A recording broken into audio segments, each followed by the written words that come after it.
Hi everyone. Welcome back to Living Wisdom in Dharma World. Today, we're going to explore a significant figure in the history of Buddhism, Kumārajīva. Kumārajīva was one of the most significant figures in the history of Buddhism, known for his monumental role in translating Buddhist scriptures into Chinese. His life was filled with dramatic turns, from his illustrious birth and rigorous Buddhist training to his capture by a powerful empire and his eventual role in transforming Chinese Buddhism. Below is a detailed account of his life, achievements, and legendary stories. Don't forget to like, subscribe, and share this video to inspire others on their path of discovery. Share your thoughts in the comments below. Your reflections may spark meaningful conversations and mutual growth. Together, let's explore. 1. Birth and early life. Birth and family background. Kumārajīva was born in 344 CE in the kingdom of Kucha, a significant Buddhist center on the Silk Road, which is modern-day Xinjiang, China. His father, Kumārajīva, was an Indian distinguished noble whose family had served as prime ministers for generations, inheriting honor and prestige, and a learned Brahmin from Kashmir who traveled to Kucha as a monk and became a royal advisor. His father, the son of an Indian prime minister, could have easily inherited his father's status and power. However, he had no attachment to wealth or position. Instead, he held a deep devotion to the Dharma.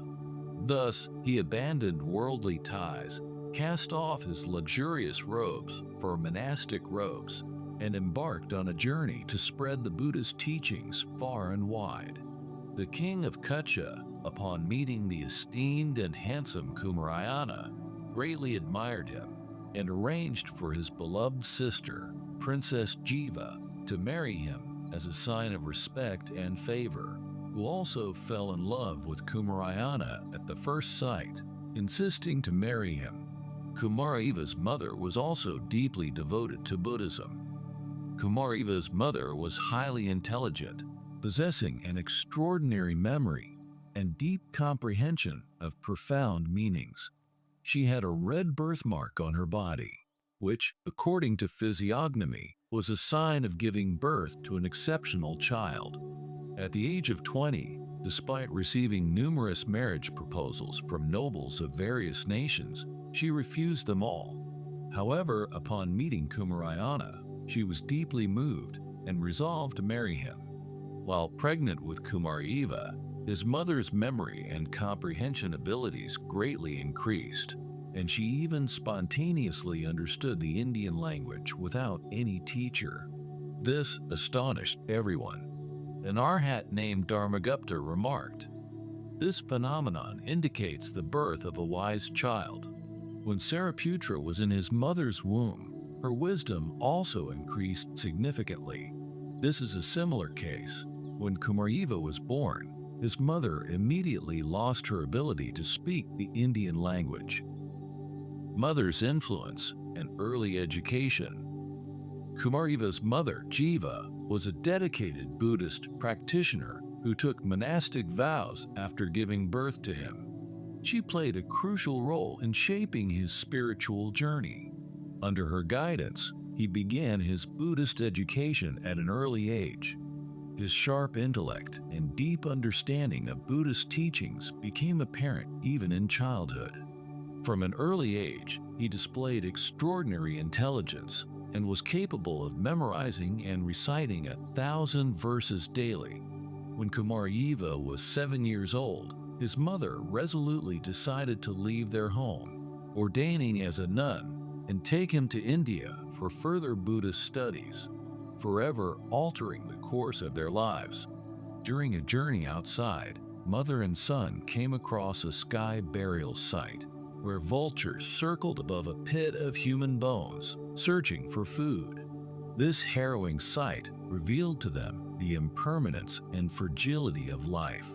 Young Kumārajīva, only 5 years old, yet already well-versed in literature, was deeply moved by his innate compassion and wisdom. He decided to follow his mother and enter the monastic path, seeking inner peace and enlightenment. Kumārajīva followed his mother across the regions of Central Asia, seeking the true essence of Buddhism and visiting renowned masters. They traveled to Kashmir, a major center of Buddhist learning. There, he studied under Buddhistas and other eminent monks, mastering early Buddhist scriptures. When Princess Jīva was pregnant with Kumārajīva, the great Arhat predicted that the child in her womb would become a future master as eminent as Sariputra, renowned for his wisdom, ranking among the greatest Buddhist disciples. If this prophecy held true, then Kumārajīva's path seemed destined. Fortunately, he had a wise and humble mother who constantly reminded him not to be swayed by external praise, but to maintain inner humility and tranquility. 2. Buddhist education and practice. Training in Kashmir and Gandhara. While in Kashmir, Kumārajīva received rigorous training in Sarvastivada Abhidharma, which is a major Buddhist philosophical system of the time. He mastered various Buddhist texts and became proficient in Sanskrit. His ability to grasp profound doctrines quickly impressed his teachers. Later, he traveled to Gandhara, another major Buddhist region, where he was exposed to Mahāyāna Buddhism. This was a turning point in his spiritual journey, as he transitioned from the Hīnayāna, early Buddhist traditions, to Mahāyāna thought. He studied the Prajnaparamita Sutras, the foundational texts of Mahāyāna philosophy, under the guidance of great Mahāyāna masters. Returned to Kucha and early teaching career. At the age of 12, Kumārajīva and his mother returned to Kucha, where he continued his studies and began teaching. His exceptional ability to expound complex Buddhist doctrines attracted many disciples. By the age of 20, he was already a highly respected monk, known for his profound wisdom and mastery of both Hīnayāna and Mahāyāna traditions. During this time, he participated in a grand Buddhist debate hosted by the king of Kucha. For an entire month, prominent monks from the western regions engaged in deep discussions on Buddhist scriptures. In the end, the young Kumārajīva stood out with his profound knowledge and eloquence, earning the title of National Preceptor of Kucha. With extraordinary intelligence, he quickly gained widespread recognition and reverence in the western regions. Kumārajīva never sought fame, but fame became an inescapable burden that followed him throughout his life. Ironically, his brilliance contributed to Kucha's downfall. 3. Capture and journey to China. Political turmoil and capture by the Chinese Empire. He was born in an era when Buddhism flourished, yet he lived amidst the chaos of warring states. Kumārajīva's fame spread across Central Asia, reaching the ears of Huayan, the ruler of the former Qin dynasty in northern China. Huayan was a devout Buddhist who sought to bring Kumārajīva to China to aid in translating Buddhist scriptures. Huayan, upon hearing of Kumārajīva's great reputation, desired to bring him into his domain to bolster his own rule. However, rather than inviting him respectfully, he resorted to force, sending the general Lu Guang to invade Kucha and capture Kumārajīva in 382 CE. The city fell in 384 CE, and Kumārajīva was taken as a captive. However, before he could be sent to China, Huayan was overthrown, and the plans were disrupted. Lu Guang, a narrow-minded and cunning leader, could not tolerate anyone surpassing him in prestige. Driven by jealousy and malice, he devised a scheme to disgrace Kumārajīva, forcing him to break his monastic vows by marrying, thereby tarnishing his name. In Kumārajīva's life, the Buddhist concept of karma and cyclic existence was vividly manifested. Lu Guang threatened him, coercing him to follow in his father's footsteps and marry the former princess of Kucha. If he refused, his family would be executed. Kumārajīva was held in captivity in Liangzhu, which is modern Gansu, for over 17 years. During this period, he suffered many hardships, including being forced into a non-monastic life. They just forced alcohol upon him and imprisoned him with his wife, releasing him only after he had broken his vows.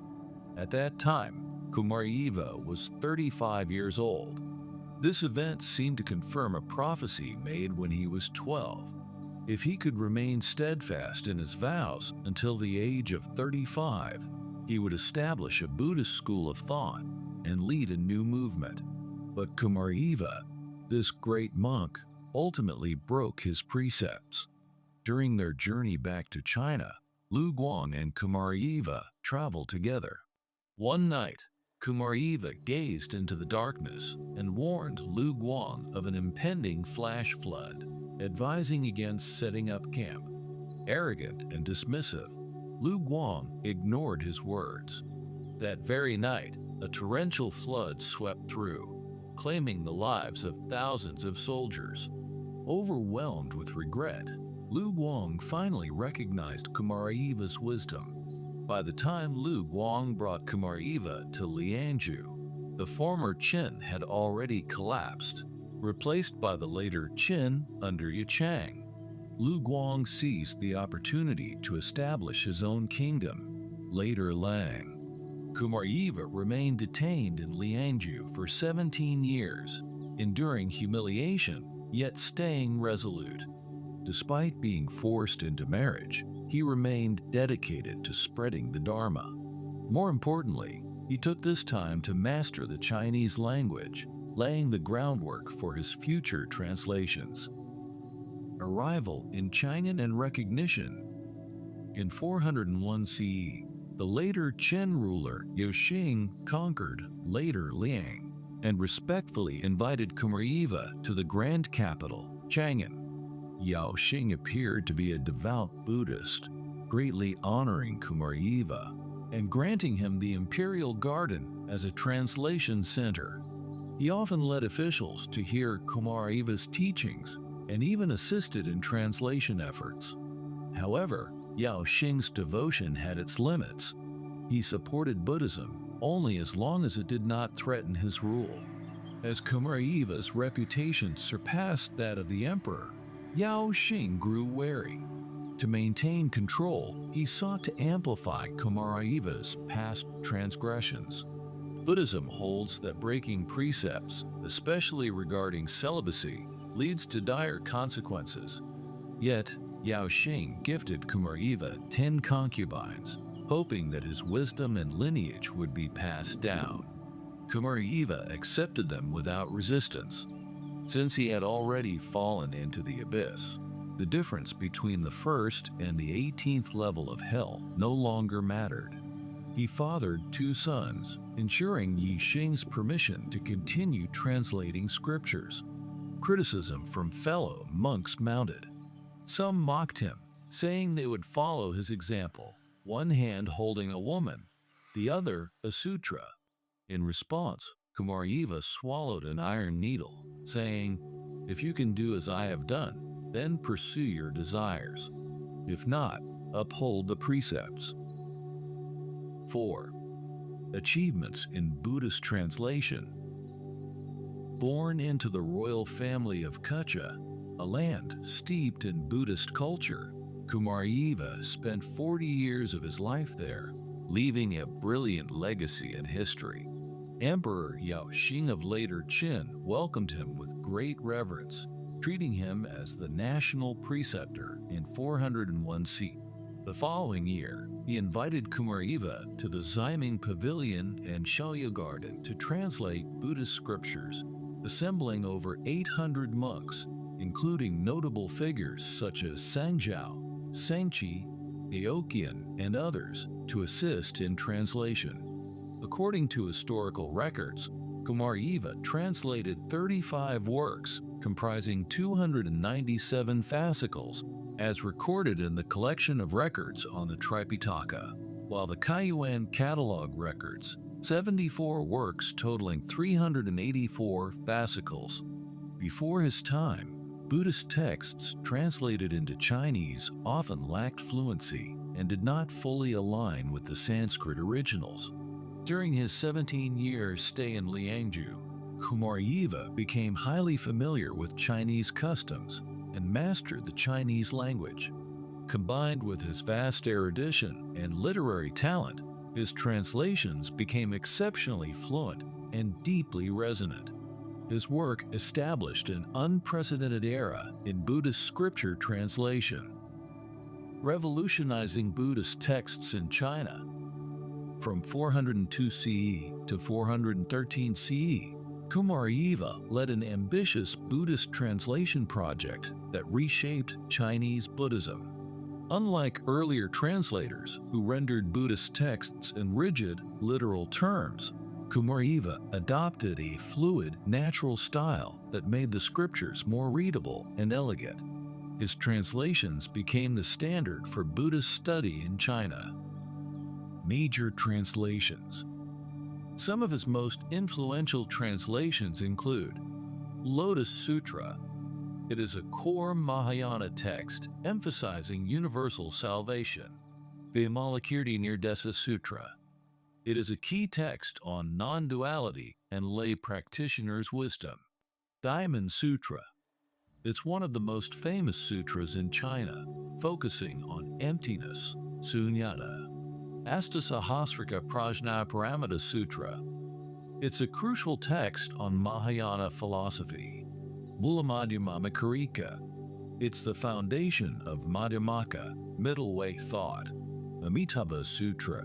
It's one of 3 key sutras of Pure Land Buddhism. Infinite Life Sutra. It's another of 3 key sutras of Pure Land Buddhism. Sarangama Samadhi Sutra. It's a Mahāyāna Buddhist scripture that expounds on the profound meditative state, known as Sarangama Samadhi, which is considered one of the highest levels of samadhi, meditative concentration. Impact on Chinese Buddhism. Over the next decade, he diligently translated Buddhist texts and taught the Dharma. Kumārajīva revolutionized Chinese Buddhist translation, influencing Buddhist thought and even the Chinese language. Phrases such as boundless world, free from dust, afflictions, sea of suffering, future, heartland, and river of love were all first introduced through his translations. Kumārajīva's translations played a crucial role in the development of Tiantai, Huayan, Chan, and Pure Land Buddhism in China. His works influenced later Chinese Buddhist scholars, including Jīva, the founder of the Tiantai school. 5. Legendary stories and later life. The tongue that never lied.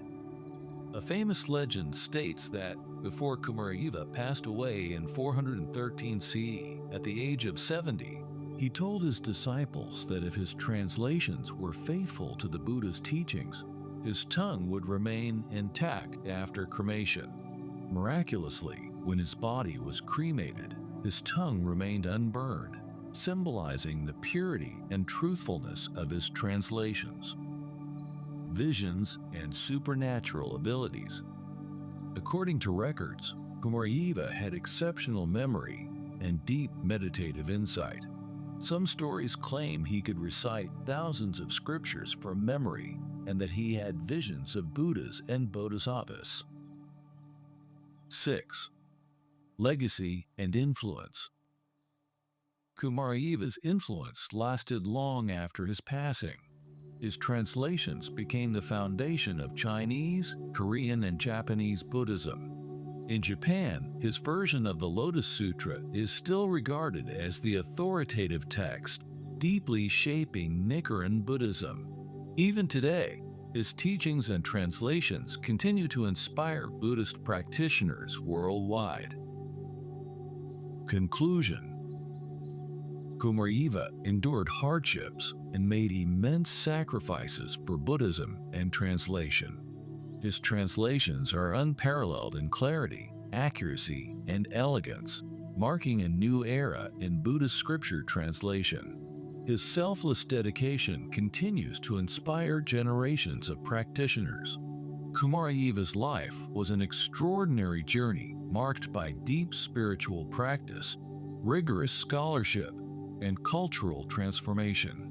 From his early days as a prodigious child monk to his role as the greatest translator of Buddhist scriptures in China, his contributions shaped the course of East Asian Buddhism. His legacy remains alive in the texts he translated and in the millions who study and practice Buddhism today. Thank you for listening. If you found this teaching helpful, please like, subscribe, and share so others can benefit from the Dharma. Feel free to share your reflections in the comments below. May all beings enjoy the nectar of the Buddha's teachings and awaken to liberation. See you next time.